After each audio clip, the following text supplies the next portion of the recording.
All right, guys, so let's talk about solving systems using substitution. We worked on this a little bit before we left, so I'm going to start in with a really easy one. Y is equal to 2x minus 10, and y is equal to 4x minus 8. So with this one, both of these are in slope-intercept form, so what we're going to do is just set them equal to each other. So we're going to take the 2x minus 10 and drop it in for y. So 2x minus 10 is equal to 4x minus 8. This looks like what we did back in back in the fall. You just draw your line, and now we're going to buzz through and solve for x. So I'm going to subtract 2x from both sides and get negative 10 is equal to 2x minus 8. And then I need to push the 8 over to the other side, and I'm going to get 2x is equal to negative 2. Divide out your 2, and x is equal to negative 1. So remember that that's half of our answer. The other half of our answer when we're solving this algebraically is you've got to go back and get your y. So now, get your y. And you can go into either one of these equations. I would probably go into this one just because it's less math in theory. So y is equal to 2 times negative 1. Remember, I'm just plugging in this negative 1 here. Minus 10. So negative 2 minus 10. Y is equal to negative 12. So your answer is the ordered pair negative 1, negative 12. Remember that ordered pairs go x, then y. Okay? All right, another example.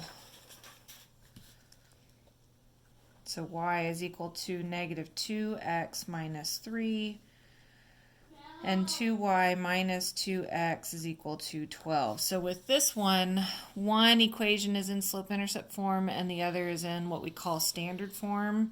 So it's not a big deal. We're going to take this and just drop it in for y. So 2 times negative 2x minus 3 minus 2x is equal to 12. So our problem's a little longer, but we're going to, do you remember what this is called? Starts with a D. It's distribute or distribution. So what is 2 times negative 2? Negative 4x. And 2 times negative 3 is negative 6. Minus 2x is equal to 12. Go ahead and draw your line down the equal sign. And then we're going to combine like terms. Negative 4 and negative 2 is negative 6x minus 6 is equal to 12. And now let's push our negative 6 over here. So we get negative 6x is equal to 18. Divide out your negative 6, and x is equal to negative 3.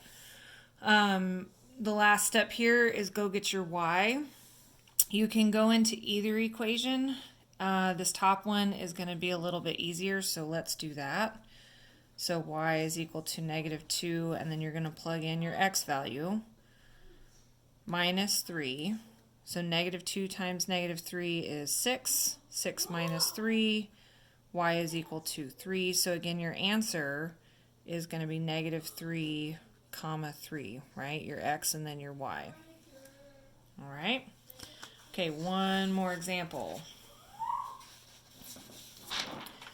So our last one is going to take a little more effort. I've got 4x plus 2y is equal to 10, and x minus y is equal to 13. So neither one of these are in slope-intercept form. You can rearrange either one. I'm going to actually rearrange this top one. I want to rewrite that. So 4x plus 2y is equal to 10. I want to solve for y.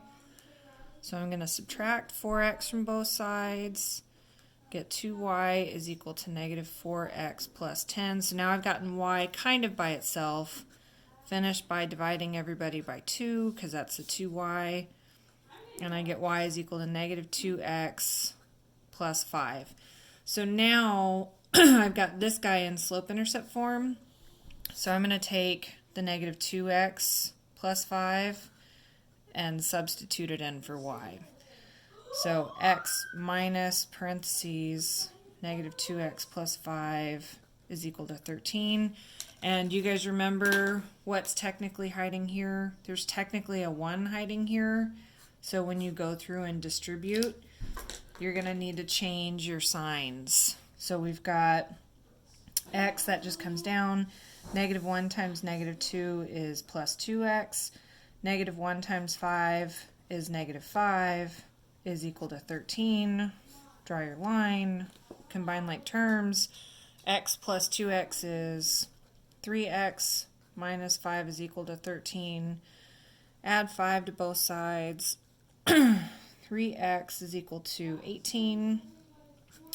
Divide out your 3, and x is equal to 6. So then our last step is to go get our y value. You've just isolated this one, so it's nice and easy. Negative 2 times 6 plus 5. So negative 12 plus 5. So your y is equal to negative 7. So the answer for this problem would be 6, negative 7. Now remember that what this answer really means is that if we were to graph these two equations, that's where these two equations would collide. That's where they would cross, because that's the whole point to a system, is trying to figure out where the two lines would intersect. So that would be where those would cross. Okay, stay tuned. I'm going to do elimination next.